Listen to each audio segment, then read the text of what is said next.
সৈকত, আপনি বার্তাকক্ষে জানিয়েছেন আসলে শুনানিতে এবং আদেশে কি বলা হয়েছে একটু স্পষ্ট করে আরেকটু জানতে চাই। এই মামলার শুনানিতে কি বলা হলো এবং আর কোনো মামলা কার্যক্রম আজ ট্রাইব্যুনাল 1-এ আছে কিনা?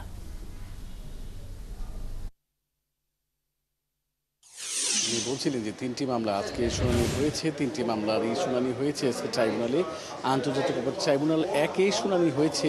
এর মধ্যে প্রধান যেটি ছিল যে র্যাবের মিডিয়া উইংয়ের যে সাবেক প্রধান ছিলেন মোহাম্মদ সোহাইল, তাকে আজকে এই গুমের মামলায় গ্রেপ্তার দেখানো হয়েছে এবং আজকে এখন কিন্তু ব্রিফ করবেন যে গাজী এম.এস. তামিম, ট্রাইব্যুনালের প্রসিকিউটর। আমরা এখন সরাসরি তারও ওখানে চলে যাব এবং তিনি জানাবেন যে আজকের মামলাগুলোর কী হয়েছে, কার্যক্রম হয়েছে। যেহেতু এর সোহাইলের পক্ষে আজকে আইনজীবীও ছিলেন এবং তিনি জানিয়েছিলেন যে সোহাইলকে জুলাই গণঅভ্যুত্থানের পর গ্রেপ্তার করা হয়েছিল, তার বিরুদ্ধে পল্টন থানায় এবং লালবাগ থানায় 2টি মামলাও দায়ের হয়েছিল।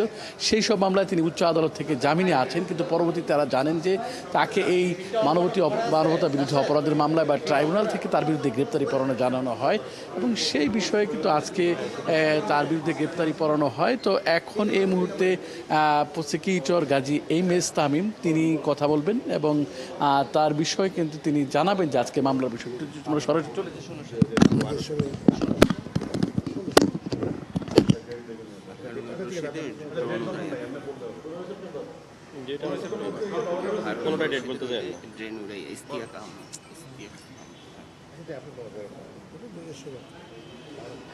জি,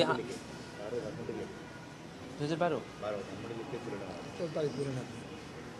জি, আজকে আন্তর্জাতিক অপরাধ ট্রাইব্যুনালে বেশ কয়েকটি মামলার নির্ধারিত তারিখ ছিল।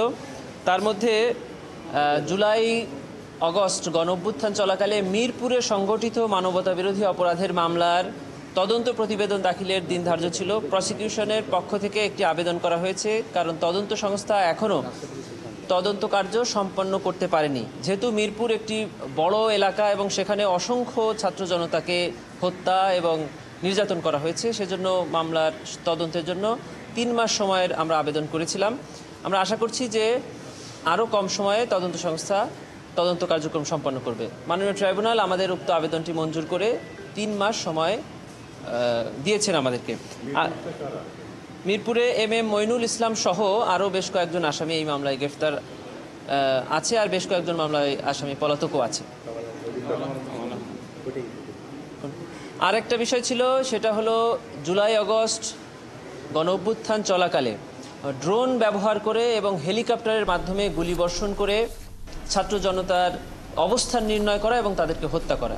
সেখানে ড্রোন ব্যবহারের যিনি দায়িত্বে ছিলেন ইশতিয়াক আহমেদ, ওনাকে আজকে ট্রাইব্যুনালে হাজির করা হয়েছিল। আমরা এই মামলায়ও তদন্ত প্রতিবেদন দাখিলের জন্য তদন্ত সংস্থার আবেদনের প্রেক্ষিতে সময় চেয়েছি, ট্রাইব্যুনাল সময়ের আবেদন মঞ্জুর করেছে। আরেকজন আসামি রিয়ার অ্যাডমিরাল সোহাইল, ওনাকেও আজকে ট্রাইব্যুনালে হাজির করা হয়েছিল। তার বিরুদ্ধে এর আগে প্রোডাকশন ওয়ারেন্টের আদেশ ছিল, সেই প্রোডাকশন ওয়ারেন্টের আদেশ মূলে আজকে তাকে এই মামলায় শোন অ্যারেস্ট দেখিয়ে কারাগারে প্রেরণ করা হয়েছে।